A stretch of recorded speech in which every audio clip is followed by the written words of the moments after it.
உபாகமம் 11வது அதிகாரம் 7வது வசனத்திலிருந்து 15வது வசனம் வரை திருப்பிக் கொள்ளுங்கள். உபாகமம் 11வது அதிகாரம் வசனம் 7 தொடங்கி 15 வரை நான் வாசிக்கிறேன். உபாகமம் 11 7வது வசனத்திலிருந்து 15வது வசனம் வரை. Deuteronomy chapter 11 verse 7 to verse 15. கர்த்தர் செய்த மகத்துவமான கிரியைகளை எல்லாம் உங்கள் கண்கள் அல்லவோ கண்டது. ஆகையால் நீங்கள் பலப்படும்படிக்கும் நீங்கள் சுதந்தரிக்க போகிற தேசத்துக்குள் பிரவேசித்து அதை சுதந்தரிக்கும் படிக்கும் கர்த்தர் உங்கள் பிதாக்களுக்கும் அவர்கள் சந்ததிக்கும் கொடுப்பேன் என்று அவர்களுக்கு ஆணையிட்ட பாலும் தேனும் ஓடுகிற தேசத்திலே நீங்கள் நீடித்து வாழும்படிக்கும் இன்று நான் உங்களுக்கு கற்பிக்கிற கற்பனைகளை எல்லாம் கைக்கொள்வீர்களாக. நீ சுதந்தரிக்க போகிற தேசம் நீ விட்டு வந்த எகிப்து தேசத்தை போல் இராது. அங்கே நீ விதையை விதைத்து கீரை தோட்டத்திற்கு நீர் பாய்ச்சுகிறது போல உன் காலால் நீர் பாய்ச்சி வந்தாய். நீங்கள் சுதந்தரிக்க போகிற தேசமோ மலைகளும் பள்ளத்தாக்குகளும் உள்ள தேசம். அது வானத்தின் மழை தண்ணீரை குடிக்கும் தேசம். அது உன் தேவனாகிய கர்த்தர் விசாரிக்கிற தேசம். வருஷத்தின் துவக்கம் முதல் வருஷத்தின் முடிவு மட்டும் எப்பொழுதும் உன் தேவனாகிய கர்த்தரின் கண்கள் அதன் மேல் வைக்கப்பட்டிருக்கும். நீங்கள் உங்கள் தேவனாகிய கர்த்தரிடத்தில் உங்கள் முழு இருதயத்தோடும் உங்கள் முழு ஆத்மாவோடும் அன்பு கூர்ந்து அவரை சேவிக்கும்படி நான் இன்று உங்களுக்கு கற்பிக்கிற என் கற்பனைகளுக்கு கீழ்ப்படிந்தால் நீ உன் தானியத்தையும் உன் திராட்சரசத்தையும் உன் எண்ணெயையும் சேர்க்கும்படிக்கு நான் ஏற்ற காலத்தில் உள்ள தேசத்தில் முன்மாரியையும் பின்மாரியையும் பெய்ய பண்ணி மிருக ஜீவன்களுக்காக உன் வெளிகளிலே புல் முளைக்கும்படி செய்வேன். நீ சாப்பிட்டு திருப்தி அடைவாய் என்கிறார். தேவன் இந்த மாதத்திலே நமக்காக தேவன் சொல்லுகிற காரியம் என்ன என்று சொன்னால், நீங்கள் திருப்தியாய் இருப்பீர்கள். 10வது 11வது வசனங்களில் இருந்து நாங்கள் தேவனுடைய வாக்குத்தத்தத்தை இன்றைய நாளில் தியானிக்க போகிறோம். Verse 10 and 11. நீ சுதந்தரிக்க போகிற தேசம் நீ விட்டு வந்த எகிப்து தேசத்தை போல இராது. அங்கே நீ விதையை விதைத்து கீரை தோட்டத்திற்கு நீர் பாய்ச்சுகிறது போல உன் காலால் நீர் பாய்ச்சி வந்தாய். நீங்கள் சுதந்தரிக்க போகிற தேசமோ மலைகளும் பள்ளத்தாக்குகளும் உள்ள தேசம். அது வானத்தின் மழை தண்ணீரை குடிக்கும் தேசம். So God is telling to you, it won't be like Egypt, where you work hard. Though the seed is there, but you work hard to just bring water and let the seeds to be grow. But the land which I give you this month, that will be get its water from heaven. தேவன் சொல்றார் என்ன, இந்த மாதம் தேவன் அவருடைய வானத்திலிருந்து அனுப்புகிற மழை தண்ணீரை குடித்து செழிப்பாய் இருக்கும் ஒரு மாதமாய் நமக்கு இருக்கும் என்று சொல்லி தேவன் சொல்லுகிறார். இப்ப இந்த 10-11 வசனங்கள் முக்கியமான வசனங்கள். 10வது வசனங்கள் நீ சுதந்தரிக்க போகிற தேசம் நீ விட்டு வந்த எகிப்து தேசத்தை போல இராது. அங்கே நீ விதையை விதைத்து கீரை தோட்டத்திற்கு நீர் பாய்ச்சுகிறது போல உன் காலால் நீர் பாய்ச்சி வந்தாய். நீங்கள் சுதந்தரிக்க போகிற தேசமோ மலைகளும் பள்ளத்தாக்குகளும் உள்ள தேசம். அது வானத்தின் மழை தண்ணீரை குடிக்கும் தேசம். இந்த தேசம் எப்படி என்று சொன்னால் வானத்தின் மழை தண்ணீரை குடிக்கும் தேசம். இது எந்த தேசத்தை குறித்து இங்க பேசப்படுகிறது? கானான். நாங்கள் இப்ப எதுக்குல இருக்கிறோம்? கானான். நாங்கள் நம்முடைய ரட்சிப்பு கானானுக்கு அடையாளமாய் இருக்கிறது. பரம கானானை நோக்கி நாங்கள் போய் கொண்டிருக்கிறோம். நாங்கள் ரட்சிப்பு, நம்முடைய ரட்சிப்பு என்ன? ஏற்கனவே நாங்கள் ஆல்ரெடி இன் த கானான், ரட்சிக்கப்பட்டது நிமித்தமாக நாங்கள் ஏற்கனவே கானானுக்குள்ளே இருக்கிறோம். அப்ப இந்த தேசம் எப்படிப்பட்ட தேசமா இருக்கும் என்றால், நம்முடைய வாழ்க்கை எப்படிப்பட்ட வாழ்க்கையா இருக்குமா? வசனம் சொல்லுகிறது, அது பள்ளத்தாக்கு, நீங்கள் சுதந்திரிக்க போகிற தேசமோ மலைகளும் பள்ளத்தாக்களும் உள்ள தேசம், அது வானத்தின் மழை தண்ணீரை குடிக்கும் தேசம்.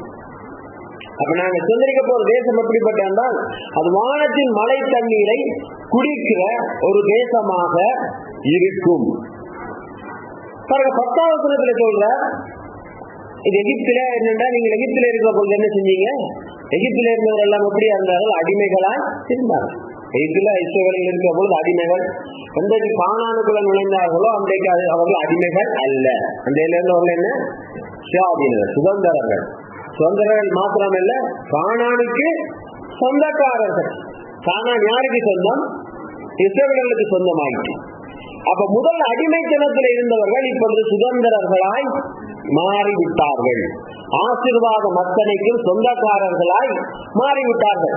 ஆசீர்வாத மத்தனைக்கும் சொந்தக்காரர்களாய் மாறின இஸ்ரவேலர்களுக்கு ஆசீர்வாதத்தை கொண்டு வந்த அந்த கானான் தேசம் எகிப்து தேசத்தை போல அல்ல. அந்த கானான் தேசத்தினுடைய செழிப்பு, கானான் தேசத்திலே இருந்த அத்தனை நன்மையான காரியங்களும் தேவனிடத்திலே இருந்து உண்டாயிற்று. முழு காரியங்களும் எல்லாமே எங்கிருந்து உண்டாயிற்றுன்னு சொன்னால் தேவனிடத்திலிருந்து உண்டாயிற்று. முதலில் அடிமைகள், இப்பொழுது அந்த தேசத்துக்கு சுதந்திரம். ரட்சிக்கப்பட்டிருக்க நாங்கள் இப்ப அப்படியே இருக்கிறோம். ரட்சிக்கப்படுவதற்கு முதல்ல நாங்கள் அடிமைகளா இருந்தோம். யாருக்கு அடிமைகளா இருந்தோம்? ஆகாயத்து அதிகார புரோகினுடைய அடிமைகள், ஆகாயத்து அதிகார புரோகினுடைய பிள்ளைகளா இருந்தோம் சொல்லப்படுகிறது. மரணத்துக்கு கீழ்பட்டவர்களா இருந்தோம். ஆகாயத்து அதிகார புரோகினுடைய பிள்ளைகள் யாரு? பிசாசினுடைய பிள்ளைகளை. ரட்சிக்கப்படுவதற்கு சாத்தானினுடைய பிள்ளைகளாக நாங்கள் இருந்தோம் சொல்லி வேதம் சொல்லுகிறோம். நாங்கள் இப்பொழுது அடிமைகள் அல்ல. இப்பொழுது நாங்கள் மரித்தவர்கள் அல்ல. இப்பொழுது நாங்கள் ஜீவனை உடையவர்கள். இப்பொழுது நாங்கள் உரிமை குடிமக்களாக இருக்கிறோம். நம்முடைய ஆசீர்வாதத்துக்கு சொந்தம் பாராட்டத்தக்க உரிமை உடையவர்களாய் நாங்கள் இருக்கிறோம். ஆனால் தேவனுடைய வார்த்தை சொல்லுகிறது, நாங்கள் இப்பொழுது கர்த்தருடைய உடன் சுதந்திரராக இருக்கிறோம். என்ன?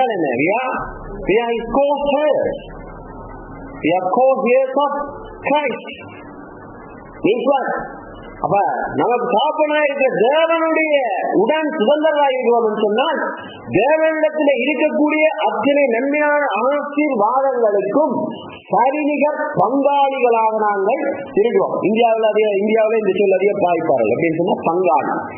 இலங்கையில நாங்க அப்படி பாதிக்கிறது இல்லை.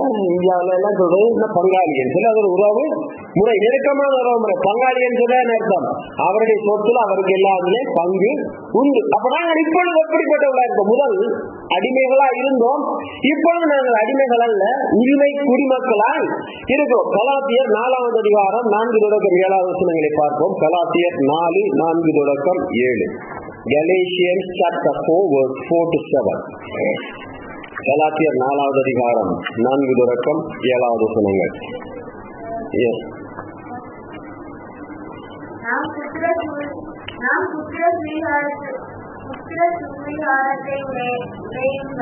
அடையும்படி நியாய பிரமாணத்திற்கு கீழ்பட்டவர்களை மீட்டுக் கொள்ளத்தக்கதாக காலம் நிறைவேறின போது இஸ்ரவேலிடத்திற்கு பிறந்தவரும் நியாய பிரமாணத்திற்கு கீழானவருமாகிய தம்முடைய குமாரனை தேவன் அனுப்பினார். மேலும் நீங்கள் புத்திரராய் இருக்கிறபடியினால் அப்பா பிதாவே என்று கூப்பிடத்தக்கதாக தேவன் தமது குமாரனுடைய ஆவியை உங்கள் இருதயங்களை அனுப்பினார். ஆகையால் அடிமையாய் இராமல் புத்திரனாய் இருக்கிறார். நீ புத்திரனேயானால் கிறிஸ்து மூலமாய் தேவனுடைய சுதந்திரனுமாய் இருக்கிறாய். வசனம் என்ன சொல்லுது? நாம் புத்திர சுவிகாரத்தை அடையும்படி நியாயப்பிரமாணத்திற்கு கீழ்பட்டவர்களை மீட்டுக் கொள்ளத்தக்கதாக காலம் நிறைவேறின போது ஸ்திரீனிடத்தில் பிறந்தவரும் நியாயப்பிரமாணத்திற்கு கீழானவருமாகிய தம்முடைய குமாரனை தேவன் அனுப்பினார். மேலும் நீங்கள் புத்திரராய் இருக்கிறபடியினால் அப்பா பிதாவே என்று கூப்பிடத்தக்கதாக தேவன் தமது குமாரனுடைய ஆவியை உங்கள் இருதயங்களில் அனுப்பினார். ஆகையால் நீ இனி அடிமையாயிராமல் புத்திரனாய் இருக்கிறார். புத்திரனே ஆனால் கிறிஸ்து மூலமாய் தேவனுடைய சுதந்திரனுமாய் இருக்கிறார். இந்த இஸ்ரவேலர்கள் எகிப்தில இருக்கிற பொழுது அவர்கள் அடிமைகள். எகிப்திய அடிமைத்தனத்துக்கு கீழ்பட்டவர்கள். எகிப்தியர்கள் கொடுக்கிற கொம்மட்டிக்காய் கூழும் அங்கே இருக்கிறதான எகிப்தியர்கள் அவங்கள் மேலே ஏதாவது மனதிறங்கி கொடுக்கிற கூழுக்கு அடிமைப்பட்டவர்களாய்தான் இருந்தார்கள். பாருங்க, இந்த இஸ்ரவேலர்கள் கானானை நோக்கி போகல, அவங்களுக்கு கானானை நோக்கி போய்கொண்டிருக்கிற நாட்களிலே அவர்கள் எதை நினைத்து அதிகம் வேதனைப்பட்டார்கள், ரொம்ப கிளேசம் அடைந்தார்கள். எகிப்தில அவர்களுக்கு கிண்ண கிடைத்த காரியங்கள் என்ன சொன்னா, இஸ்ரவேலர்கள் எகிப்தில இருந்த நாட்களில் அவர்களுக்கு ஒன்றுமே இல்லை. அவர்களுக்கு கிடைத்தது என்ன, எல்லாம் என்ன, சாப்பாடு மாத்திரம். நம்ம ஒரு ஒன்றுமே கிடையாது. அவர்களுக்கு ஆஸ்தி கிடையாது, அவர்களுக்கு சொத்து கிடையாது, அவர்களுக்கு ஒன்றுமே கிடையாது. காலையில இருந்து இரவு வரைக்கும் மாங்குன்னு வேலை செய்வார்கள். வேலை செய்யறது ஏதோ சாப்பாடு, வேற வயிறு கால் வயிறு சாப்பிட்டு படுத்துருவார்கள். அவ்வளவுதான் அவர்களுக்கு. அடிமைத்தனத்திலே இருந்தார்கள். அவர்கள் எல்லா ஆஸ்திகளையும் திரளான எல்லா சம்பத்துகளையும் ஆண்டு கொள்ள இல்லை.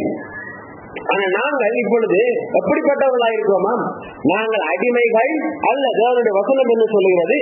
மேலும் நீங்கள் புத்திரராய் இருக்கிறபடியினால் அப்பா பிதாவே என்று கூப்பிடத்தக்கதாக தேவன் தமது குமாரனுடைய ஆவியை உங்கள் இருதயங்களில் அனுப்பினார்.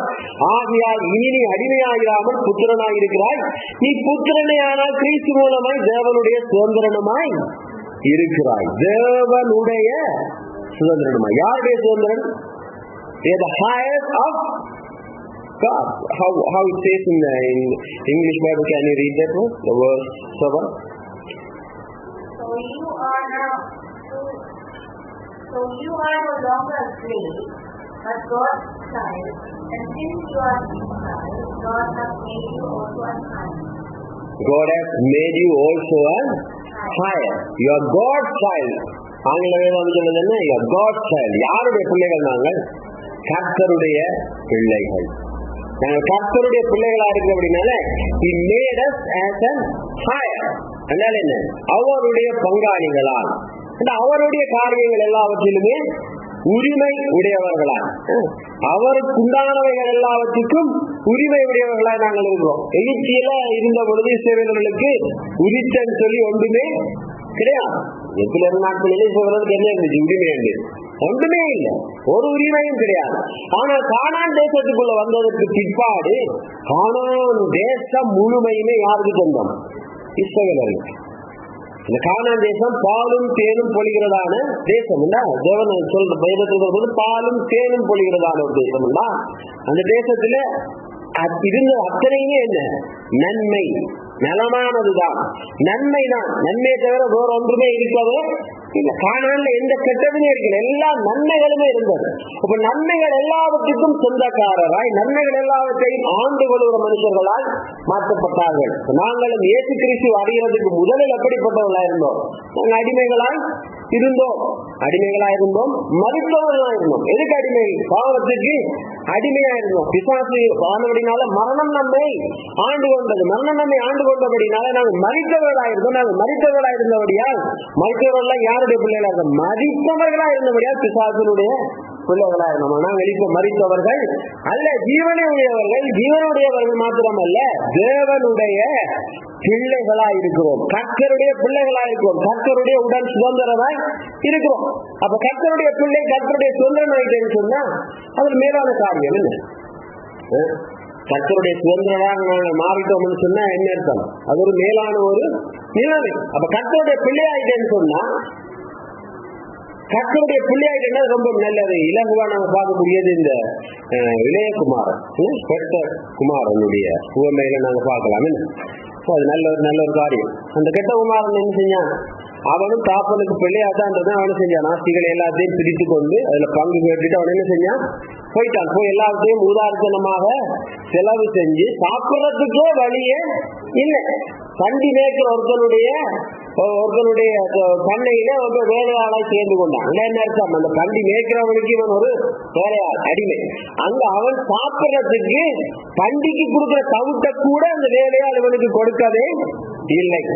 அவன் அங்கிருந்து அறிவு தெளிஞ்ச உடனே தன் தகப்பனாரிடத்திலே திரும்பி வருகிறான். தகப்பனாரிடத்திலே திரும்பி அவன் வருகிறவனும் தாப்பன் என்ன செய்யறான்? அவனுக்கு கொளுத்த கன்றை அடித்து விருந்து கொண்டாடி அவனுக்கு நல்ல வஸ்திரத்தை அணிவித்து பாதரட்சிகளை உடுத்துவித்து கையில மோதிரத்தை போட்டு அதிகாரத்தை கொடுத்து புதிய வஸ்திரத்தை கொடுத்து ஒரு தகுதியை கொடுத்து ஒரு அந்தஸ்தை கொடுத்து எல்லாவற்றையும் கொடுத்து என்ன செய்யறான்? தன்னுடையவைகள் எல்லாம் மகனுக்கு சொந்தமானதாய் மாற்றுகிறார். ஆனால் அந்த மூத்த குமாரன் குறைப்படைக்கு அவர் என்ன சொல்றார்? என்னுடையவைகள் எல்லாம் உன்னுடையது. மூத்த குமாரனுக்கு உன்னுடையதுன்னு சொன்னால் இளைய குமாரனுக்கும் பொருந்தும். என்னுடையதெல்லாம் என்ன? உன்னுடையது. அப்ப நாங்கள் ரெண்டைக்கு இயேசு கிறிஸ்துவை அறிந்து கொண்டு அவரை சொந்த ரட்சகராக ஏற்றுக்கொண்டு ரட்சிப்புக்குள்ள கடந்து வந்தோமோ அன்றையிலிருந்து நாங்கள் காப்பனுக்கு பிள்ளைகளா இருக்கிறோம்னா அவருக்கு சொந்தமானதெல்லாம் நமக்கு சொந்தமானதாய் இருக்கிறது. அப்ப இந்த மாதத்துல நமக்கு எது சொந்தம்? தேவனிடத்தில் எதெல்லாம் இருக்கோ அதையெல்லாம் இந்த மாதத்துல நமக்கு சொந்தம். இயேசுவிடத்தில் எதெல்லாம் இருக்கோ அதெல்லாம் இந்த மாதத்துல நமக்கு சொந்தம். இப்பொழுது நாங்கள் இந்த புதிய மாசத்துல நாங்கள் எப்படிப்பட்டவர்களாக ஒரு உரிமை குடிமக்களாக இந்த மாசத்துல எது எது நன்மை இருக்கோ, தேவன் உண்டு பண்ணின என்னென்ன நன்மை இருக்கோ அந்த நன்மை எல்லாவற்றின் மீது இந்த மாதத்திலே நமக்கு அதிகாரம் உண்டு. அந்த நன்மைகள் எல்லாம் நமக்கு என்ன செய்ய வேண்டும்? நமக்கு சேவை செய்ய தேவனை நலமானதை எல்லாம் பூமியில உண்டு பண்ணினா ஆதியாகத்துல பாக்குறோம். எல்லாத்தையும் உண்டு பண்ணி நல்லது என்று கண்டார், நல்லது என்று கண்டார், நல்லது என்று கண்டான்னு பாக்குறோம். எதுக்கு எல்லாத்தையும் உண்டு பண்ணினார்? எதுக்கு உண்டு பண்ண? மனுஷனுக்கு என்ன செய்ய வேணும்? அது மனுஷனுக்கு சேவை செய்ய வேணும். அது மனுஷனை திருப்திப்படுத்த வேணும். மனுஷனுக்காக வேண்டித்தான் நன்மைகள். அப்ப தேவனிடத்துல இருக்கிற நன்மைகள் எல்லாம் இப்பொழுது யாருக்கு? எனக்கும் உனக்கும். இந்த மாதத்துல தேவனிடத்துல இருக்கிற ஒவ்வொரு நன்மைகளும் எனக்கும் உனக்குமாக வைக்கப்பட்டிருக்கிறது. நாங்கள் தேவனுடைய பிள்ளைகளா இருக்கிறோம், அவருடைய உடன் சுதந்திரமாய் இருக்கிறோம். என்னுடைய வேலை அவனுடைய வேண்டா, அது என்னுடைய வேலை அவனுடைய என்ன, அவ்வளவு. தேவனிடத்துல இதெல்லாம் இருக்கு, அதெல்லாம் இன்றைக்கு எனக்கும் உங்களுக்கும் சொந்தமானதாய் இருக்கிறது. அப்ப நாங்கள் தேவனுடைய பிள்ளைகளாய் தொடர்ந்து இருக்கேங்க அவையெல்லாம் நமக்கு உண்டாகும். இளையகுமாரன் தேவன் அப்பா அவனுக்கு தூர இருக்கேங்க, அவனுக்கு அது ஒண்ணுமே இருக்க. அப்பா விட்டு தூர இருக்கேக்கல, அவன் பிள்ளை அப்பா விட்டு தூர போனோம்னா பிள்ளை இல்லையோ, பிள்ளைதான். அவன் அப்பா விட்டு தூர போயிருக்கான் பொழுதும் பிள்ளைதான், அப்பாவோட பக்கத்துல வந்து இருக்கிற பொழுதும் பிள்ளைதான். ஆனால் என்ன, அப்பா விட்டு பிள்ளை தூர இருக்கேக்க அனாதரவான ஒரு நிலைமை, நிற்கதியான ஒரு நிலைமை. அப்பாவோட பிள்ளை தூர இருக்கேங்க ஆசீர்வாதங்கள் எல்லாம் பிள்ளைங்க வாழ்க்கையில உண்டாயிருக்க முடியாது. நாங்கள் இப்பொழுதும் எப்பொழுதும் தேவனுக்கு பிள்ளைகளாகத்தான் இருக்கிறோம். நாங்கள் தேவனுடைய பிள்ளைகள், ரட்சிக்கப்பட்டிருக்கோம். நாங்கள் தேவனுடைய பிள்ளைகள், அதை யாருமே மறக்க முடியாது. ஆனா பிள்ளை அப்பாவோட கூட இருக்கிற பொழுதுதான் எல்லா சலக்கரையான காரியங்களும் அவனுக்கு உண்டாயிருக்க முடியும். இந்த இளையகுமாரன் அப்பாவுக்கு தூர போனால் அவனுடைய வாழ்க்கையில நல்ல காரியங்களும் உண்டாயிருக்கவே இல்லை. என்றைக்கு புத்தி தெரிந்து திருப்பி வந்தானோ அவனுடைய வாழ்க்கையில எல்லாம் உண்டாயிருக்கு. அதே மாதிரி மூத்த குமாரனை பார்க்கும், அவன் அப்பாவுக்கு பிள்ளைதான், அப்பாவோடு கூட இருக்கிறவன் தான். ஆனால் அப்பாவை பற்றின அறிவே இல்லாத ஒரு பிள்ளை. அவனுக்கு அப்பா பற்றி நல்ல அறிவு இல்ல. இன்றைக்கு சபைகளுக்கு 2 விதமான விசுவாசிகள் இருக்காரு. ரட்சிக்கப்பட்ட விசுவாசிகளா இருக்கிறார்கள், அவங்க அப்பாவுக்கு பிள்ளைகளா, ஆனால் அப்பா விட்டு தூரமா இருக்கிற பிள்ளைகளா இருக்கிறார்கள். ஆனபடியா வாழ்க்கையில் ஆசீர்வாதங்கள் சித்திக்கிறது இல்லை. சிலர் ரட்சிக்கப்பட்டவர்களா இருக்கிறார்கள், ஒழுங்கான கிறிஸ்தவர்களா இருக்கிறாங்கன்னா ஆராதனைக்கு போறாங்க, வேதம் வாசிக்கிறாங்க, எல்லாம் படிக்கிறாங்க, ஜெபிக்கிறாங்க, எல்லாம் செய்யறாங்க. ஆனா அப்பா பற்றின அறிவே இல்லாதவர்களா இருக்க அப்படின்னா அவருடைய வாழ்க்கையில ஆசீர்வாதம் சித்திக்கிறதே இல்லை. நாம் எப்படிப்பட்ட பிள்ளைகளா இருக்க வேண்டும் என்றால், அப்பாவை பற்றி நன்கு அறிந்து உணர்ந்து அப்பாவுக்கு பிரிய விருப்பம் இல்லாத ஒரு பிள்ளைகளா இருக்கிற பொழுதுதான் வாழ்க்கையில ஆசீர்வாதம் உண்டாயிருக்க முடியும். ஆனால் தேவன் உண்டு பண்ணின ஒரு உன்னதமான ஆசீர்வாதம் நிறைந்த ஒரு இடம். ஆனா கானானுக்குள்ள வந்த எல்லா இஸ்ரவேலுடைய வாழ்க்கையும் செழிப்பா இருந்ததோ? கானான் அப்படியே கண்டினியூ ஆயிட்டுதோ? இல்ல. ஏன் நாங்க பாக்குறோம், அதுக்கு பிற்பா என்ன நடந்துச்சு அதுலயே நாங்க பாக்குறோம். உபாகமத்துல பாக்குறோம் வசனங்கள் என்ன சொல்லுகிறது. உபாகமம் 11ஆம் வசனம். இப்போ உபாகமம் 11ஆவது அதிகாரத்துக்கு Hallelujah. Thank you, Jesus. உபாகமம் 12வது அதிகாரம் 8வது வசனத்தை வாசிங்க. உபாகமம் 12:8. அவனவன் தங்கள் பார்வைக்கு சரியானவே எல்லாம் செய்வது போல நீங்கள் செய்யாதிருப்பீர்களாக. என்ன சொல்லப்படுது இங்கே? என்னாலும் நாம் அவனவன் தங்கள் பார்வைக்கு சரியானதையெல்லாம் செய்வது போல நீங்கள் செய்யாதிருப்பீர்கள் ஆக. மோசே என்ன சொல்றாங்க? கானானுக்குள்ள போறதுக்கு முதல்லதான் இந்த காரியங்கள் எல்லாம் சொல்லப்படும். பரப்பர தேசத்துல இருக்கும். அங்க போகைகள் என்ன செய்யணும்? மோசே சொல்றான், தந்தன் இங்கே என்னாலேயே நாம் அவனவன் தந்தன் பார்வைக்கு சரியானதை எல்லாம் செய்கிறது போல நீங்கள் செய்யாதிருப்பீர்களா. அங்க போனது அப்படி எல்லாம் செய்ய வேண்டாம்.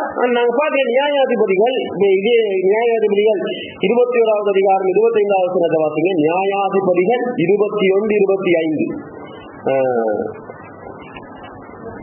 Judges chapter 21 verse 25.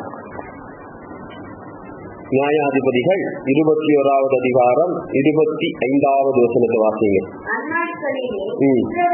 ராஜா இல்லை, அவனவன் தன்னன் பார்வைக்கு சரி போனபடி செய்து வந்தான்.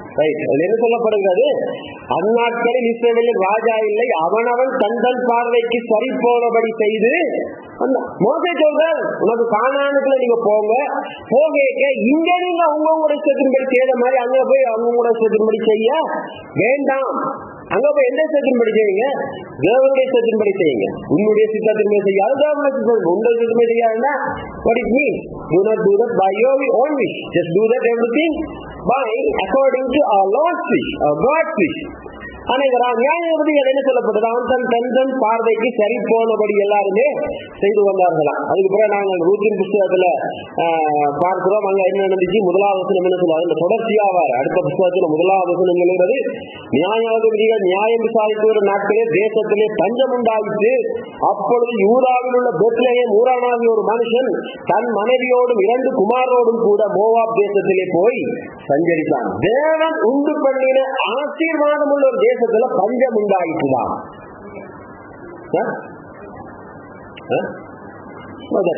What has promised where Israelites go and occupy, there they find famine.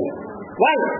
ஏன் தேவன் அனுப்பின தேசத்துல, அவன் வாழ்ந்த தேசத்துல பஞ்சம் உண்டாகுது. பஞ்சம் உண்டாகுது அங்க என்ன இருந்துச்சு? அவன் தன் ஓன் விஷ்.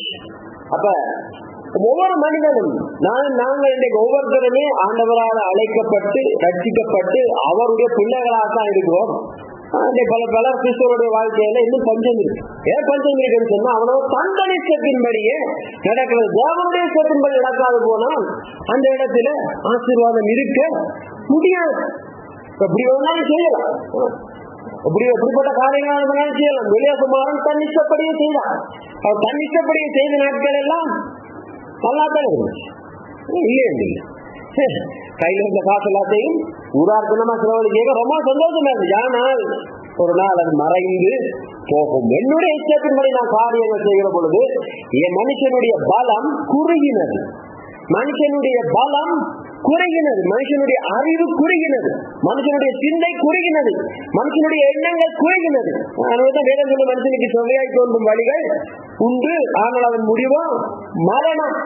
அப்ப நாங்க தேவனுடைய பிள்ளைகளா இருக்கிற மனுஷன் என்ன செய்யணும்? தொடர்ந்து அவருடைய பிள்ளைகளாகவே இருக்க வேணும். பெட்ட குமாரனை போல தூரம் இருக்கக்கூடாது, மூத்த குமாரனை போல பக்கத்துல இருந்துட்டு தேவனை குறிக்க அறிவில்லாமலும் இருக்க கூடாது. அவர் யார் என்கிற அறிவு இல்லாதபடி, அவரோட நல்ல அன்புள்ளவர், எவ்வளவு இரக்கம் உள்ளவர், தனக்குரியதையெல்லாம் எனக்கு கொடுத்திருக்கிறார், நலமான வாழ்க்கையில வாழ வேண்டும் என்று விரும்புகிறார் என்ற அறிவில்லாமல் இருந்தாலும் நம்முடைய வாழ்க்கையில காரியங்கள் சிந்திக்க முடியாது. அப்ப தேவனுடைய பிள்ளைகள் தேவனுக்கு நெருக்கமானவர்களா இருக்க இதனிடையில் நல்ல ஒரு உதாரணம் நான் இடையிலும் பார்க்கிறது யோசேப்பு. யோசேப்பை பாருங்க. யோசேப்பு எங்கே இருந்தாலும் தேவனை விட்டு தூரமானவனா இருக்க இல்லை. தேவன் இஸ்ரவேல்ல இருக்கு. சரி, யோசேப்பு இஸ்ரவேல்ல இருக்கு. யோசேப்பு எங்கே இருந்தான்? எகிப்திலே இருந்தான். இவர்கள் எகிப்திலிருந்து புறப்பட்டு வந்தார்கள். யோசேப்பு எகிப்திலே இருந்தான். எகிப்திலே இருந்த பொழுது கூட அவன் தேவனை விட்டு தூரமானவனாக இருக்க இல்லை. அந்த நாட்கள்ல இருந்தவர்களுக்கு இஸ்ரவேலர்களுக்கு எப்படிப்பட்ட நோக்கம், அந்த நாட்கள் இருந்த தேவனுடைய ஜனத்துக்கு எப்படிப்பட்ட நோக்கம் என்றால், எகிப்து என்றது உலகம், எகிப்துல தேவன் இருக்க முடியாது. அதான் அவருடைய நம்பிக்கை. எகிப்துலாம் தேவன் இருக்க முடியாது. இப்ப யாக்கோப்பு அங்க இருந்தானே, யாக்கோப்பினுடைய பிள்ளைகள் எல்லாம் இருக்கு, இஸ்ரவேலுடைய பிள்ளைகளுக்கு எல்லாம் அவர்கள் இருக்கிற இடத்துலதான் தேவன் இருப்பார்கள். அவர்கள் எகிப்துல தேவன் இருக்க முடியாது. அவருடைய சிந்தனையா இருந்தது. பட் தோ, ஆனாலும் யோசேப்பு என்ன சொன்னான், நான் எங்கே இருந்தாலும் தேவன் என்னோடு கூட இருக்கிறார். அதுதான் வேதத்துல வசனம் சொல்லுகிறது. அதை நாங்கள் ஆதியாகமத்தில் பார்க்கிறோம். 32வது அதிகாரங்கள் அந்த பகுதியில் சொல்லப்படுகிறது, தேவன் யோசேப்போடு கூட இருந்தபடியால் அவன் செய்தது எல்லாம், அவன் எல்லாவற்றையும் வாய்க்க பண்ணின, அவன் காரிய சித்தி உள்ளவன் எல்லாம் சொல்லப்படுகிறது. காரிய சித்திக்கு ஆங்கிலத்தில் சொல்றாங்க சொல்லப்படுகிறது. காரிய சித்தி என்ன? செழிப்பின் உபதேசம் காசு சொல்லி மையப்படுத்தி எல்லா காரியங்களும் அது போய் செழிப்பின் உபதேசம் காசு அல்ல.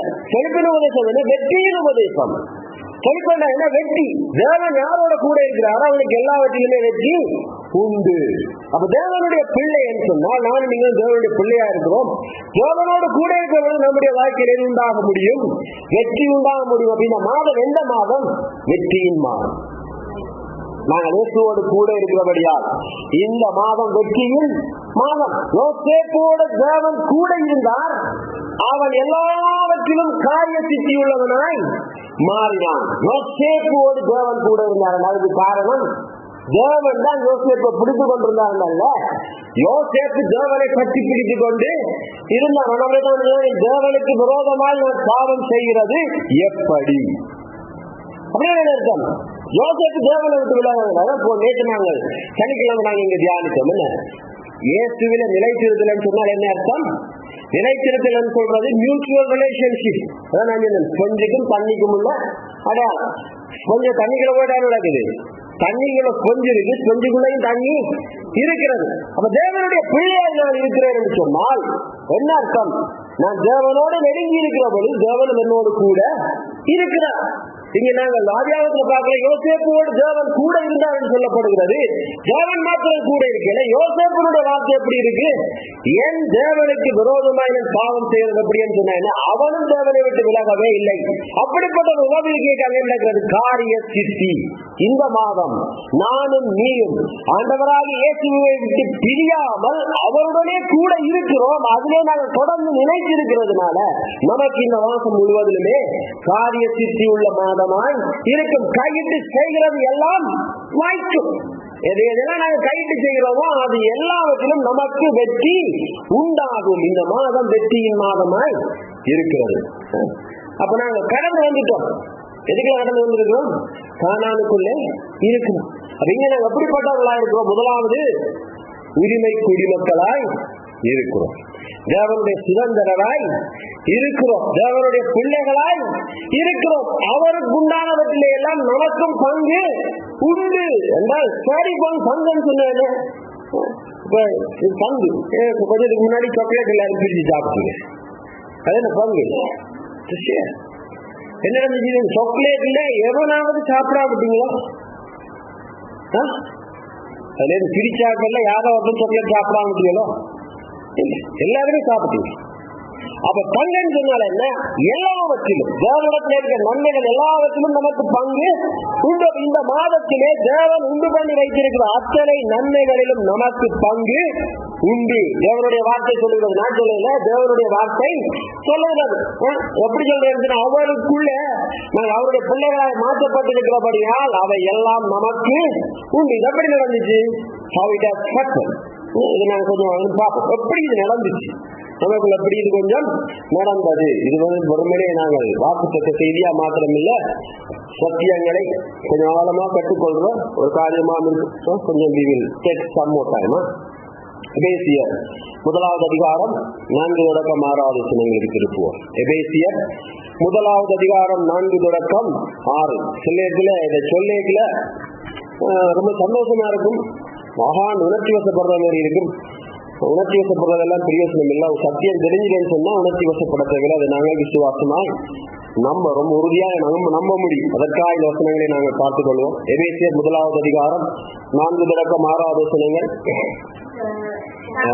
இங்கிலீஷ்ல ரீட் பண்ணுங்க. The seed that's from English part. For these things are in him before the creation of the world, to be holy and blameless in his sight.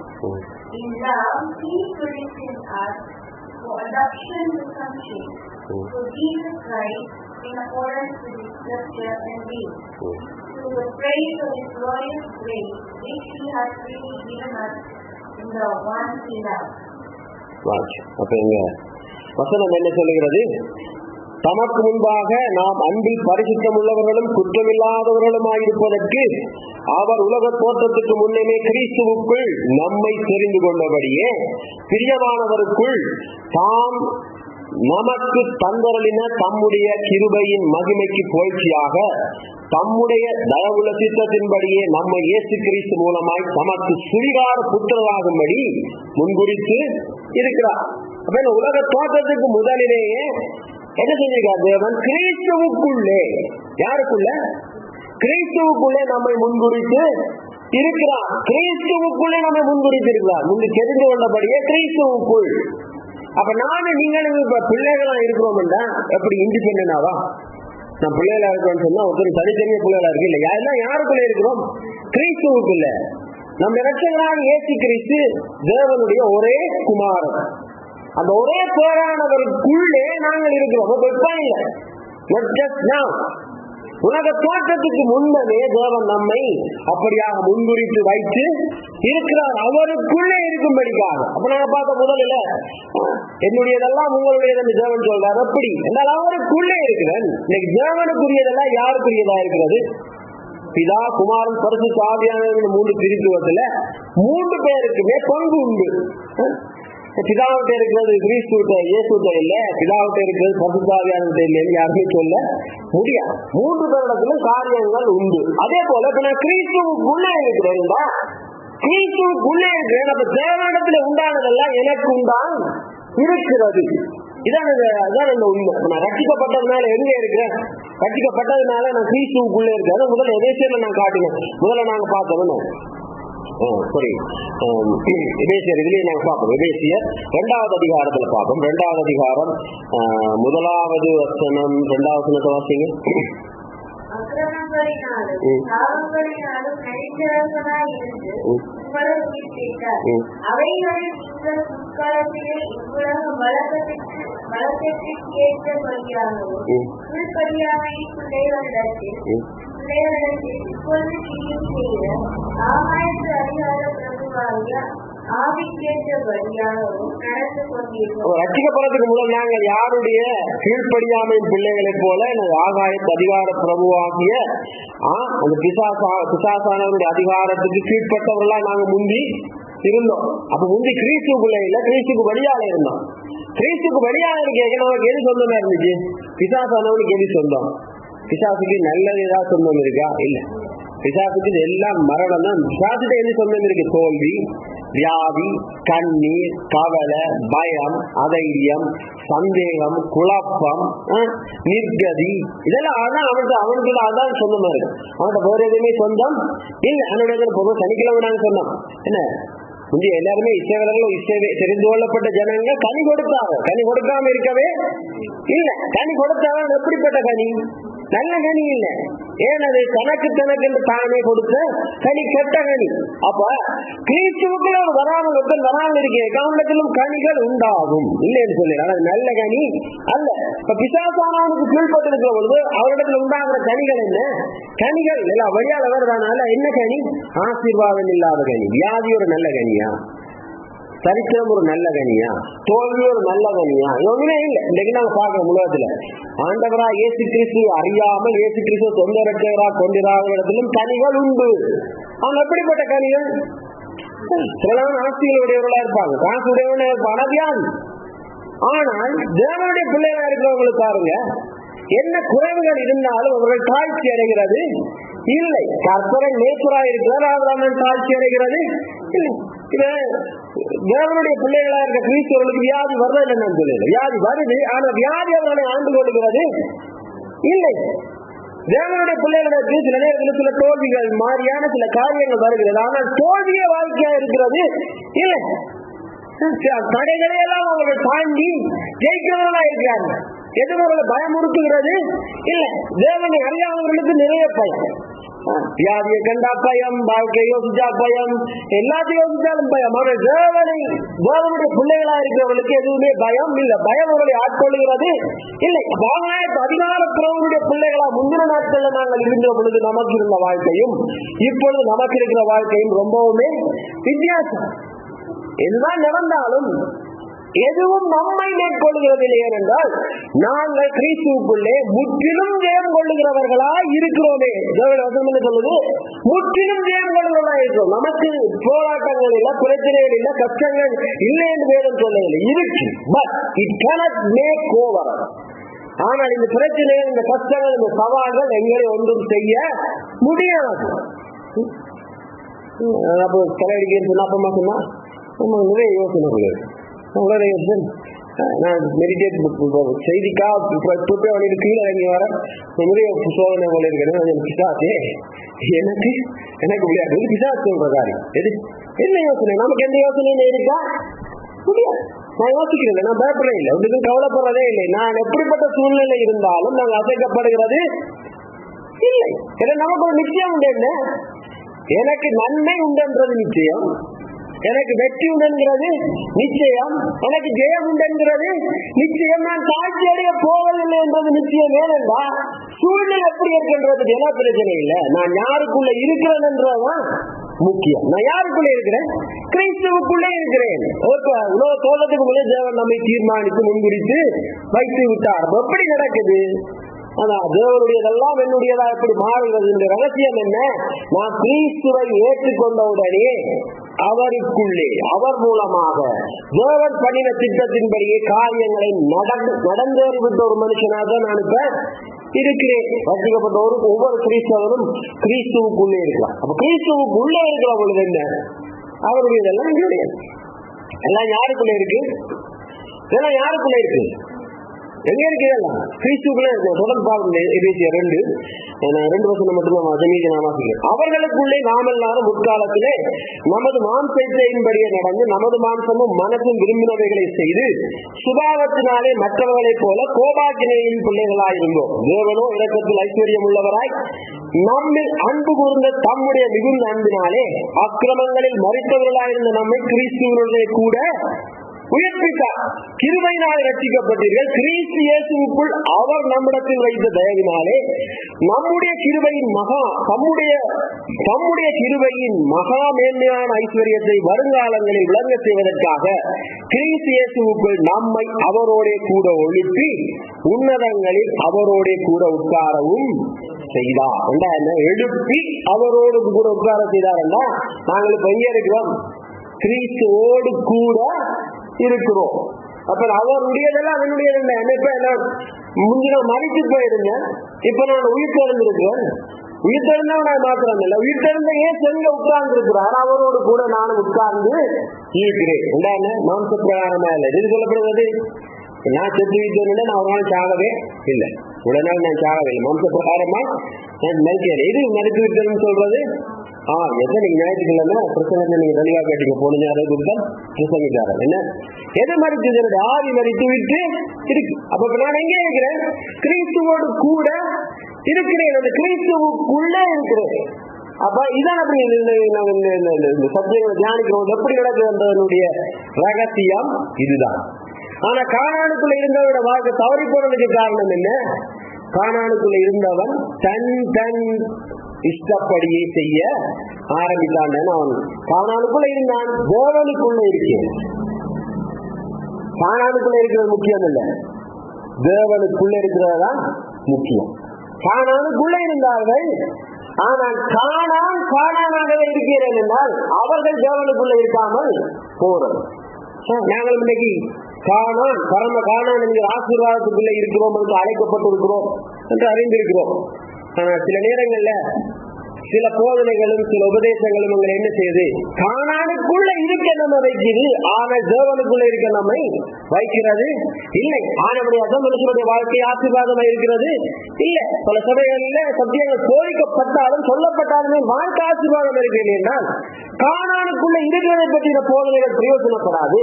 தேவனுக்குள்ளே இருக்கிற போதனைகள் தான் அவருடைய வாழ்க்கையை கானானாக மாற்ற முடியும். ஆனா தேவன் சொல்றார், இந்த மாதம் நானும் நீயும் கானானுக்குள் இருப்போம். ஏன்னா நாங்கள் தேவனுக்குள்ள இருக்கிறோம். இது எப்படி விளங்கிக்கொள்ளணும்? சத்தியத்தை சரியா விளங்கிக் கொள்ளணும். சத்தியத்தை சரியா ஏற்றுக்கொள்ளவும் வேணும். திருப்பி நான் சொல்றேன், கெட்ட குமாரனை போலவும் இருக்கக்கூடாது, மூத்த குமாரனை போலவும் இருக்க கூடாது. ரெண்டு பேருமே பிள்ளைகள் தான். ஆனா ரெண்டு பிள்ளைகள்னாலும் பிரயோஜனமே இல்ல. தேவனோடு நெருங்கிய பிள்ளையாக யோசேப்புவை போல என்ன செய்தாலும் எது செய்தாலும் எந்த நேரத்திலும் தேவனை குறித்த சிந்தை, என் தேவனுக்கு விரோதமாய் நான் காரியம் நடப்பிக்க முடியாத, தேவன் என்னோடு கூட இருக்கிறார் என்ற சிந்தை இருக்கிற பொழுது வாழ்க்கை கானானாக மாறும். உண்மையேதான், சத்தியமே தான். எப்படி இருக்கிறேன்? தேவனுக்கு உள்ளதான் இருக்கிறேன். நான் பிரிஞ்சு இல்ல. என்னைக்கு நான் தனியாக யோசிக்கிறேனோ அன்றைக்கு நான் பிரிஞ்சுடுவேன். ஏன் மனுஷன் இன்னைக்கு நிறைய பயப்படுறாங்க? நான் தனியாக யோசிக்கிறேன் பயப்படுறாங்க. வியாதி வந்தோடனே எனக்கு பயப்படுறாங்க. ஐயோ இந்த வியாதி என்ன சின்ன போதுனே பயப்படுறேன். ஏன் இந்த பயம் வருது? அவன் தனியா இருக்கிறான்னு யோசிக்கிறான். கிறிஸ்துவுக்குள் இருக்கிற யோசிக்கிற அந்த உறுதியான நிச்சயத்தில் இருக்கிற ஒரு மனுஷனுக்கு வியாதியை கண்டு பயம் வராது. ஏனென்றால் வியாதியை காட்டிலும் மேலான ஒருவர் அவருக்குள்ள நான் இருக்கிறேன். இந்த வியாதியை காட்டிலும் மேலானவர், மரித்தவர்களை உயிர்த்தெழ பண்ணின ஒரு இயேசு, மரித்து உயிர் தெளிந்திருக்கிற ஒரு இயேசு எனக்குள்ள இருக்கிறார். அவருக்குள்ள நான் இருக்கிறேன். அவனுக்கு வியாதியை பார்த்து பயம் வராது, வறுமையை பார்த்து பயம் வராது, தோல்வியை பார்த்து பயம் வராது, எந்த சவாலை பார்த்தும் பயம் வராது. ஏன்னா பார்க்கிற எல்லா காரியங்களுக்கு மேலான இயேசு கிறிஸ்துவுக்குள்ள அவன் இருக்கிறான். அப்ப நாங்கள் இந்த மாதத்துல யாரிடத்துல இருக்கிறோம்? எல்லாவற்றையும் ஜெயித்த இயேசு கிறிஸ்துவுக்குள்ளே இருக்கிறோம். இதைத்தான் நாங்கள் இந்த மாதங்கள்ல தியானித்து கொண்டு வரணும்னா கொலோசியர் 1வது அதிகாரம் 16வது 17வது வசனங்களை பார்ப்போம். கொலோசியர் 1வது அதிகாரம் 16வது 17வது வசனம் பார்ப்போம். ஏனென்றால் அவருக்குள் காலமும் சிருஷ்டிக்கப்பட்டது, பரலோகத்திலுள்ளவைகளும் பூலோகத்திலுள்ளவைகளுமாகிய காணப்படுகிறவைகளும் காணப்படாதவைகளுமான சகல வஸ்துக்களும், சிங்காசனங்களானாலும் சட்டங்களானாலும் சுரேசனங்களானாலும் அதிகாரங்களானாலும் சகலமும் அவரை கொண்டு அவருக்கு சிருஷ்டிக்கப்பட்டது. அவர் எல்லாவற்றிற்கும் எல்லாம் அவருக்குள் பிழைநிற்கிறது. என்னெல்லாம் அவருக்குள் சகலமும் சிருஷ்டிக்கப்பட்டது, பரலோகத்தில் உள்ளவைகளும் பூலோகத்தில் உள்ளவைகளும் ஆகிய காணப்படுகிறவை காணப்படாதவைகளுமான சகல வஸ்துக்களும், சிங்காசனங்கள் ஆனாலும் கர்த்தத்துவங்கள் ஆனாலும் துரைத்தனங்கள் ஆனாலும் அதிகாரங்கள் ஆனாலும் சகலமும் அவரை கொண்டும் அவருக்கென்றும் சிருஷ்டிக்க. எப்படிப்பட்ட அவருக்குள்ள நான் இருக்கிறேன்? எப்படிப்பட்டவருக்குள்ள நான் இருக்கிறேன்? இந்த சகல where I am, what type of person I am, in what type of person I have built in what type of person I have kept in. எப்படிப்பட்ட ஒருவருக்குள்ள நான் இருக்கிறேன்? எல்லா காரியங்களையும் உண்டு பண்ணின ஒருவர். வசனம் என்ன சொல்லுகிறது? சகலமும் அவரை கொண்டும் அவருக்கென்றும் சிருஷ்டிக்கப்பட்டது. யாருக்குள்ள இருக்கிறேன் நான்? எவரை கொண்டு சிருஷ்டிக்கப்பட்டதோ, எவருக்கென்று சிருஷ்டிக்கப்பட்டதோ அவருக்குள்ள நான் இருக்கிறேன். எவரை கொண்டு சிருஷ்டிக்கப்பட்டதோ, எவருக்கென்று சிருஷ்டிக்கப்பட்டதோ அவருக்குள்ள நான் இருக்கிறேன். இப்ப பாரு, நான் ஸ்ரீலங்கன் பிரசிடென்ட் ஒரு கெஸ்டா இருக்கிறேன்னு வச்சுக்கோ. எப்படிப்பட்ட கெஸ்ட்? சொல்றார் ஸ்ரீலங்கன் பிரசிடென்ட் சொல்றார், டேனியல் நீ எப்படிப்பட்ட கெஸ்ட்னு சொன்னா, எக்ஸப்ட் டாய்லெட், டாய்லெட்டுக்கு போறது தவிர மற்ற நேரம் எல்லாம் என்னோடு கூட இருப்பாய். President example. அதுக்கு போறதுக்கு தவிர மற்றபடி எல்லாம் நான் அவரோடு கூட இருக்கிறேன்னு சொன்னா என்ன அர்த்தம்? இன்னைக்கு அவர்கிட்ட கூப்பிட்டு ஒரு புடிங்க அவருக்கு செய்தான்டா, அந்த புடி எனக்கு இன்னைக்கு ஒரு புதுசா ஒரு ட்ரெஸ் ஒருத்தன் அவர் டெய்லர் வந்து அவருக்கு ஸ்டிச்சிங் மெஷர்மெண்ட் எடுக்கலாம்டா, அந்த மெஷர்மெண்ட் எனக்கு. Understand that one? எல்லாரும் இன்னும் ஒன்று கிளியரா போமே. எனக்கு ரொம்ப என்ன சிம்பிளா அவ்வளவு ஒரு அம்மா வயிற்றுல பபா இருக்கு இல்ல, சரி உள்ளுக்குள்ள பபா இருக்கு. அந்த அம்மா என்ன செய்யறா? நல்ல கோலை வச்சு சாப்பிடுறான். யாருக்கு போகுது? அவருக்குள்ளதான். அந்த அம்மாக்குள்ள இந்த பபா இருக்கு. ஆனா சாப்பிடுற சாப்பாடு யாருக்கு எல்லாம் செய்யப்படுது? அம்மாக்கண்ணா செய்யப்படுது. அம்மாக்கண்ணு செய்யற சாப்பாடெல்லாம் யாருக்கு போகுது? குழந்தைய போகுது. அம்மா ஏசிக்குள்ள உட்கார்ந்து இருக்கிறான். அந்த ஏசியினுடைய சௌகரியங்கள் அம்மாவை நல்ல ஒரு ரம்மியமா நிக்கிற கொள்ள வச்சதுன்னா வயிற்றுக்குள்ள இருக்கிற குழந்தைகள் ரம்மியமாய் நிற்கிறை கொள்ளும். அம்மாவுக்கு என்று கொடுக்கப்படுகிற நன்மையான காரியங்கள் எல்லாம் பிள்ளைக்கும். அப்ப நான் யாருக்குள்ள வைக்கப்பட்டிருக்கிறேன்? எவரை கொண்டு எவருக்கென்று சிருஷ்டிக்கப்பட்டதோ அந்த காரியங்கள் எல்லாம் உலகத்தில் இருக்கிற காண்கிறவைகள் காணப்படாதவைகள் இவையெல்லாம் எவரை கொண்டு எவருக்கென்று சிருஷ்டிக்கப்பட்டதோ அவருக்குள்ள இருக்கு. பிசாசானவனுக்கு தான் தேவையில்லை தீமையான காரியங்கள்லாம் தேவை. தேவன் நல்லவரும் நல்லவருமாய் நன்மை செய்கிறவருமாய் இருக்கிறார். அந்த கிறிஸ்துவுக்குள்ள எதெல்லாம் செய்யப்பட்டிருக்கிறது? நன்மைகள் தான் கிறிஸ்துவுக்குள்ளே சிருஷ்டிக்கப்பட்டு இருக்கிற. ஆதியாகமம் 1ஆம் அதிகாரத்துல பார்க்கிறோம். தேவன் வார்த்தையாலே பூமியை சிருஷ்டித்தார். எல்லாத்தையும் சிருஷ்டித்தார். எல்லாவற்றையும் எப்படி சிருஷ்டித்தார்? நன்மையானவர்களை தான் சிருஷ்டித்தார். எல்லாம் நன்மையானவர்கள் எல்லாம் கிறிஸ்துவுக்குள்ளே இருக்கிறது. உலகத்தில் இருக்கிற அத்தனை உயர்ந்த நன்மையான காரியங்களும் நீ எதை வேணா லிஸ்ட் அவுட் பண்ணு. பூமியில மாத்திரம் இல்லை. வசனம் என்ன சொல்லுது? பரலோகத்தில உள்ள நன்மை. இங்க இருக்கிற நன்மைகள் மாத்திரம் இல்லை. இங்க இருக்கிற நன்மைகள் சில நேரத்துல ஒரு அளவு ஒரு limit. But you see all the things in heaven. அங்க இருக்கக்கூடிய நன்மைகள், நான் காண்கிற நன்மைகள், காணாத நன்மைகள், நான் அனுபவித்துக் கொண்டிருக்கிற நன்மைகள், அனுபவிக்காத எனக்காக இன்னுமே வைக்கப்பட்டிருக்கிற நன்மைகள், இதெல்லாம் யாருக்குள்ள இருக்கு? கிறிஸ்துவுக்குள்ள இருக்கு. அவருக்கென்று சிருஷ்டிக்கப்பட்டிருக்கு. அவருக்குள்ள நான் இருக்கேன். யாருக்குள்ள இருக்கிறேன்? அவருக்குள்ள இருக்கு. இதான் அந்த ரகசியம். அந்த காணாளுக்குள்ள இருக்கிற அத்தனை ஆசீர்வாதங்களும் இந்த மாதத்தில் எனக்கு சொந்தமாக நம்பக்கூடிய ரகசியம் என்னன்னா, நான் கிறிஸ்துவுக்குள்ளே இருக்கிறேன். இதான் உண்மை. ஆனா கிறிஸ்துவுக்குள்ளேயே தொடர்ந்து இருக்க வேணும். கிறிஸ்துவுக்குள்ளே நான் தொடர்ந்து இருக்க வேணும். இந்த கலாத்தியர் நான் காண்பிக்க வசனத்துக்கே போறேன். திருப்பி காண்பிக்க வேண்டியிருப்பது சில காரியங்கள். கலாத்தியர் 4ஆம் அதிகாரம். Hallelujah. Thank you, Jesus. கலாத்தியர் 4:9 வாசிங்க. Galatians chapter 4 verse 9. இப்பொழுதோ நீங்கள் தேவனை அறிந்திருக்க அல்லது தேவனாலே அறியப்பட்டிருக்க பலனற்றதும் வெறுமையுமானதும் அவ்வழிபாடுகளுக்கு நீங்கள் மறுபடியும் திரும்பி மறுபடியும் அவைகளுக்கு அடிமைப்படும்படி விருப்பு செலுத்தப்படி. கலாத்தியர்களுக்கு பவுல் என்ன சொல்றார்? இப்பொழுது நீங்கள் தேவனை அறிந்திருக்க 8ஆம் வசனத்துல தொடர்ச்சியா பார்ப்போம். 4 அதுல நாங்கள் 7 வரையும் பார்த்தோம். ஆகையால் நீ அடிமையாயிராமல் புத்திரனாயிருக்கிறாய். புத்திரனே ஆனால் கிறிஸ்து மூலமாய் தேவனுடைய சுதந்திரமாயும் இருக்கிறார். நீங்கள் தேவனை அறியாமல் இருந்த பொழுது சுபாவத்தின்படி தேவர்கள் அல்லாதவர்களுக்கு அடிமையாயிருந்தீர்கள். இப்பொழுதோ நீங்கள் தேவனை அறிந்திருக்க அல்லது தேவனாலே அறியப்பட்டிருக்க பலனுக்கதும் பொறுமையானதுமான வழிபாடுகளுக்கு நீங்கள் மறுபடியும் திரும்பி மறுபடியும் அவைகளுக்கு அடிமைப்படும்படி விரும்புகிறது. அப்படி கலாத்தியர் பவுல் சொல்ற புத்தி இல்லாத கலாத்தியர் ஃபூலிஷ் கலேஷியன்ஸ்.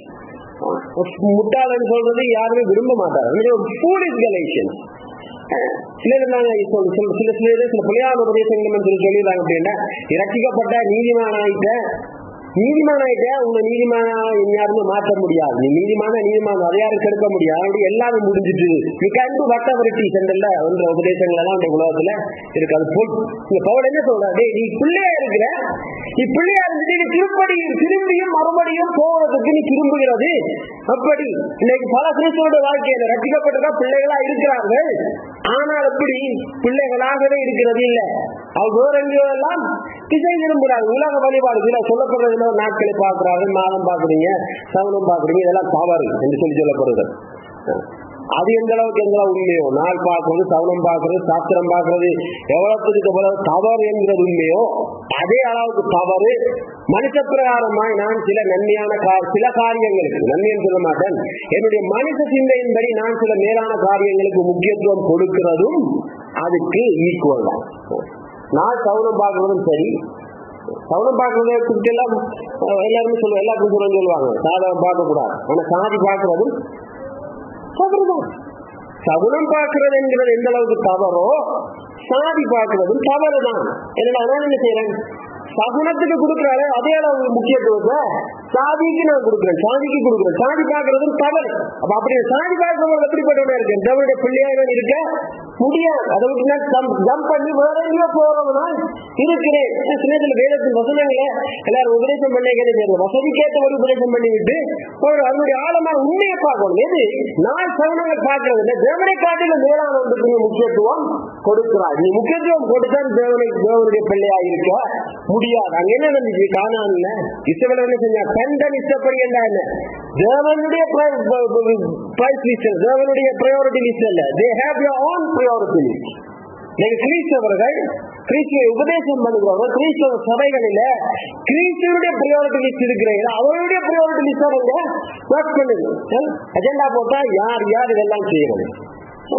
ஒரு நிகழ்ச்சியை பிளான் பண்ணினா எவன் இதெல்லாம் செய்யறதுல ஏற்கனவே பேசிக் அவர்கள் ஏற்கனவே தீர்மானிச்சுட்டாங்க. அவன் குந்தி இருந்து கூடி இருந்து கதைச்சிட்டு அந்த ஒரு காரியத்தை செய்யறாங்க. அங்க தேவனுடைய சித்தம் இருக்க முடியாது. அவன் தேவனுடைய பிள்ளையாயும் இருக்க முடியாது, தேவனுடைய ஆசாரியர்களாயும் இருக்க முடியாது. ஆனபடியாதான் எல்லாம் உடைந்து போகிறது, எல்லாம் சிதைந்து போகிறது. ஆனபடியாதான் தேவனுடைய சபை தேவனுடைய சரீரம் சின்னாபினமானதுக்கு காரணம் என்ன? தேவன் தலையாயிருக்கிற இல்லை, சபைக்கு தேவன் தலையா இருக்கிறார். ஆனா இன்னைக்கு மனுஷர்கள் தங்களுடைய தலையை அதுக்கு தலையா வைத்திருக்க முடியாதான் சரீரமாகிய சபை கேடுள்ள சாபக்கேடான காரியங்களுக்குள்ள கடந்து போகுது. அப்ப நான் நீ எப்படிப்பட்டவராக இருக்கணும்? பிள்ளையா இருக்க வேண்டாம், அதே பிள்ளையா இருக்க திருப்பி சொல்றேன். கெட்ட குமாரனை போலையும் அல்ல, மூத்த குமாரனை போலவும் அல்ல, ஒரு யோசேப்புவை போல எப்பொழுதுமே தேவனை குறித்த சிந்தை உள்ளவர்களால் என் தேவன் என்னோடு கூட இருக்கிறார் என்கிற அனுபவமான ஒரு ஆவிக்குரிய அனுபவத்திலே நடக்கிற மனுஷர்களாய் நான் இருக்கிற பொழுது வானத்திலிருந்து உண்டாகிற அந்த மழையினாலே நினைக்கப்படுகிற ஆசீர்வாதத்தினுடைய நாட்கள் இந்த மாதம் முழுவதும் அல்ல, எங்கள் ஜீவனுள்ள நாட்கள் எல்லாம் கடந்து நமக்கு வரும். தேவன் சொல்ல இந்த மாதத்துல எல்லாம் உண்டாகிறதுக்கு ஒரு ரகசியம். இந்த ரகசியம்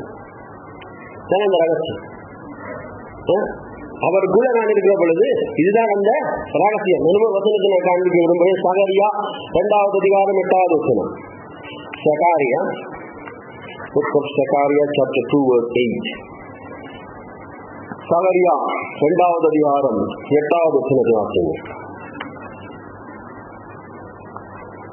சீக்கிரமா. சகரியா chapter 2 verse 8.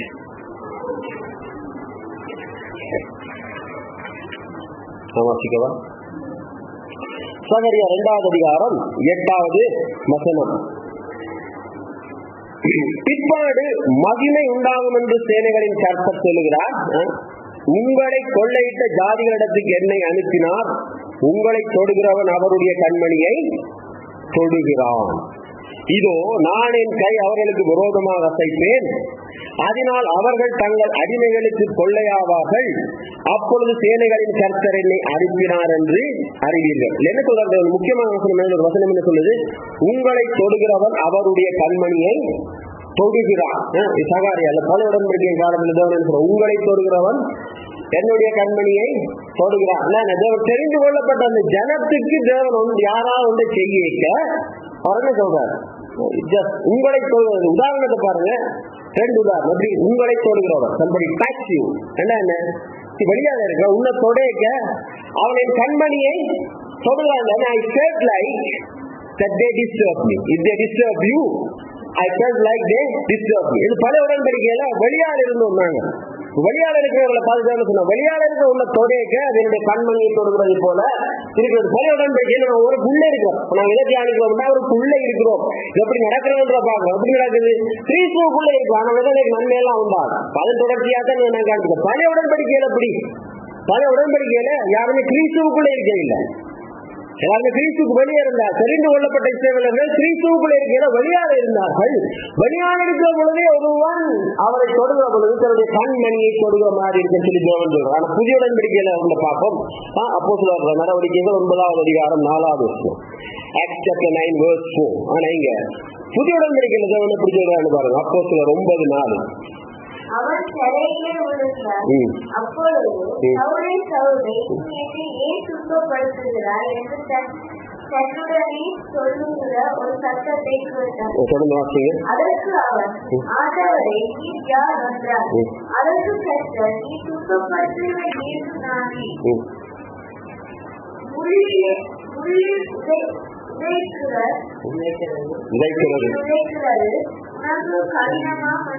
நீங்க என்ன சொல்லப்படுறது? முதல்ல தேவன் சொன்னார், வெளியே இருக்கிற உண்ணத்தோடைக்க என் கண்மணியை தொடுகிறதை போல இருக்கிறது. இங்க சவுலுக்கு தேவன் என்ன சொல்றார்? நீ என்னை துன்பப்படுத்துகிற கிறிஸ்து நானு. என்ன சொல்லப்படுது? இப்ப என்ன சொல்லப்படுது? நீ யார அடிக்கிறியோ அது நான். பழைய உடன்படிக்கையில வெளியே, புதிய உடன்படிக்கை என்ன சொல்லப்படுறது? நீ அடிக்க எனக்கு வலிக்குது, நீ அடிக்க எனக்கு வலிக்குதுன்னு அர்த்தம். அந்த அடியை நான் தான் வாங்குறேன். முதல்ல தொடுகிறான பொழுது தொடுகிறவரின் கண்மணியை தொடுகிறான். சம்படி இந்த கண்ணை உருக்குறது. சொல்றேன்னு சொன்னா என்ன? உருக்குறோம். கண் மணியில கையை வச்சு பாருங்க, உருக்கும். அப்படி என்ன இருக்கும்? உனக்கு அடிக்க எனக்கு உருக்குது. ஆனா இங்க அப்படி இல்லை. என்ன சொல்றாங்க? அங்க அடிக்க எனக்கு இங்க வலிக்கு வேண்டாம்.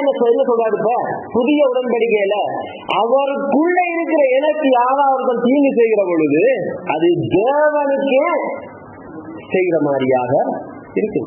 அப்ப இந்த புதிய மாதத்துல நான் தேவனுக்குள்ள இருக்கிறேன்னு சொன்னா, தேவனுக்குள்ள இருக்கிற எல்லா நன்மைகளும் எனக்கு உண்டா இருக்கிறது என்ற முதலாவது ஒரு சத்தியம். இரண்டாவது, எவனவனாவது, எந்த மனிதனாவது, எந்த சக்திகளாவது, எந்த காரியங்களாவது உனக்கு எதிராக எனக்கு எதிராக காரியம் மாற்றுகிற பொழுது அது தேவனுக்கு எதிராக, கிறிஸ்துவுக்கு எதிராக காரியம் மாற்று.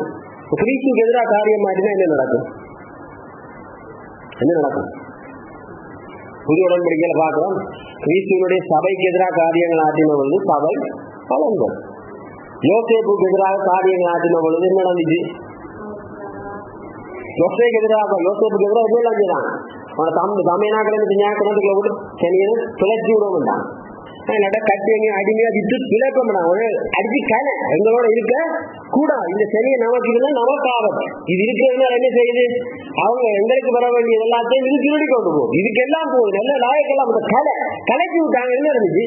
கலைச்சதுக்கு பிற்பாடா யோசிப்பு பிரதம மந்திரியாக வந்தான். தேவன் அங்க இருக்கிறார். யோசிப்பு செய்த கெடுதல் எல்லாம் யாருக்கு செய்தார்கள்? தேவனுக்கு. நான் நீ கிறிஸ்துக்குள்ள இருக்க, எனக்கு உனக்கு எதிராக எவன் எல்லாம் என்ன தந்திரம் செய்யறானோ, எவன் எல்லாம் என்ன மாதிரியான தீங்கு செய்யறானோ அது என்ன செய்யும் என்றா உன்னையும் என்னையும் உயர்த்தும். இந்த மாதத்திலே நாங்கள் உயர்ச்சியா இருப்போம். இந்த மாதத்திலே நமக்கு உயர்த்தியின் மேல் நமக்கு வெற்றி. எவன் அவனெல்லாம் நமக்கு விரோதமாய் காரியமாற்றுகிறானோ, எவன் அவனெல்லாம் நமக்கு விரோதமாய் தடைகளை போடுகிறானோ அது கிறிஸ்துவுக்கு விரோதமாய் போடுவது. கிறிஸ்துவை உடைத்து நம்மை உயர்த்துவார். இந்த மாதத்திலே நாங்கள் உயர்ந்திருப்போம், நாங்கள் பலத்திருப்போம், நாங்கள் பெருத்து போயிருப்போம், ஜெயமுள்ளவர்களா இருப்போம். எல்லாத்தையும் நாங்கள் நமக்கு விரோதமானவர்களை எல்லாம் நாங்கள் குறைத்து போடுவோம். வசனம் சொல்லுகிறது, நமக்கு விரோதமான கையெழுத்தை அவர் குறைத்தார். குறைத்தது மாத்திரம் என்ன செஞ்சார்? அதன் மேலே வெற்றி சிறந்தார். அதிகாரங்களை குறைத்தனங்களை உரிந்து கொண்டு வெளியிடங்க கோலமாக்கி சிலுவையின் மேல் வெற்றி சிறந்தார். எனக்கும் உனக்கும் விரோதமாக இருக்கிற காரியங்களை, கையெழுத்துக்களை, எல்லா விதமான பரிமோசங்களையும் தேவன் உடைத்து அதை ஜெயம் கொள்ள வைத்து அதற்கு மேலே நம்மை உட்கார பண்ண வைக்கிறவராய் இருக்கிறார். இதெல்லாம் எப்ப நடக்கும்? கிறிஸ்துவுக்குள்ள இருக்கிறோம். நான் நீ கிறிஸ்துவுக்குள்ள இருக்கிறோம். இது எப்படி நடக்க முடியும்? ரகசியத்தை சொல்றேன். தொடர்ந்து என்ன செய்யணும்? நான் கிறிஸ்துவுக்குள்ளே இருக்கிற ஒரு யோசேப்புவை போல எப்பொழுதுமே அவருடைய சிந்தனையால், அவருடைய நினைவாய், எதை செய்தாலும் அது அவருக்கென்றே செய்கிறேன். எதை நான் விலக்கினாலும் அதை அவருக்கென்றே நான் விலக்கி வைக்கிறேன். அதான் நம்முடைய வாழ்க்கையா இருக்கிறோம். அப்பொழுது நமக்கு இந்த காரியங்கள் உண்டாக முடியும். அப்ப என்ன செய்யறான் தேவனுக்கு? என்ன செய்யறான்?